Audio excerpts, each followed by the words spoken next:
ये आत्मा उसी समय से व्याकुल है जिस समय से ये उस परम पिता के उस सुखमय स्थल से, उस सतलोक से, अमरलोक से बिछुड़ कर आई है, उस परम पिता से दूर हुई है।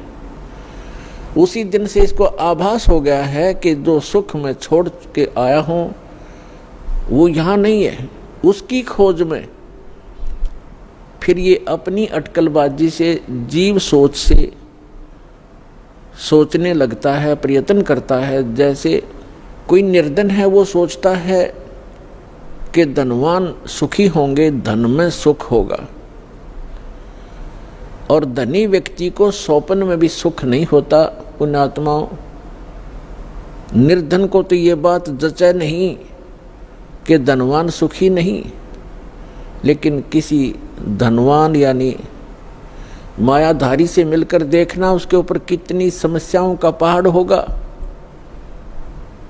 आप सोच भी नहीं सकते। जहां माया है वहां शीतलता नहीं हो सकती। जहां भट्ठी अग्नि की तप रही हो वहां शीतलता नहीं हो सकती।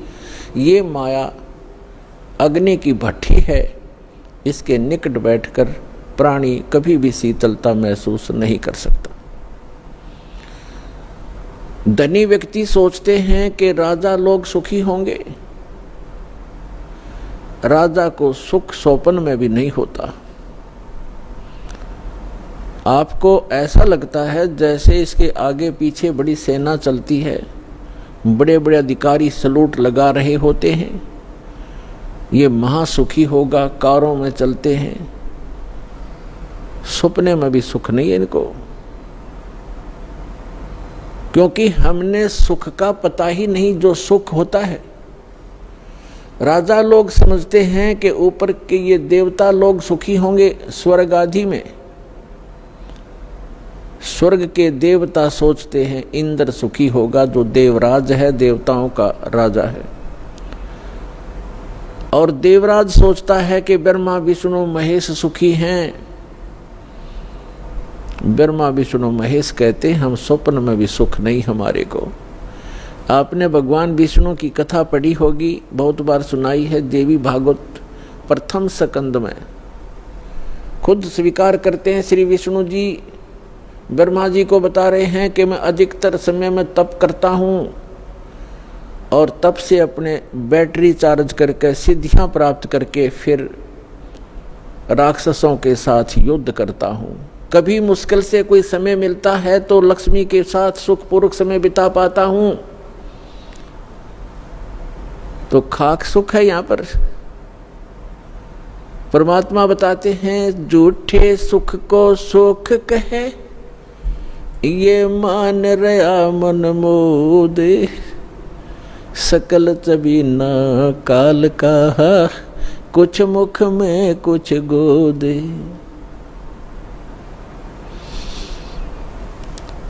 इस झूठे सुख को सुख कहे, ये मान रहा मनमोद। कौन से झूठे सुख को? एक व्यक्ति बता रहा था कि मेरे एक कन्या ने जन्म लिया, जन्म से उस कन्या के गुदा स्थान नहीं था। इसको देखकर मेरे ऊपर पहाड़ टूट गया समस्या का। महा दुखी हो गया मैं। डॉक्टर के यहाँ लेकर गया मेडिकल में। जिस वार्ड में मेरी बेटी को भर्ती किया उसमें ऐसे 3-4 केस और थे। तब मुझे कुछ राहत मिली कि मेरे जैसे और भी दुखी हैं।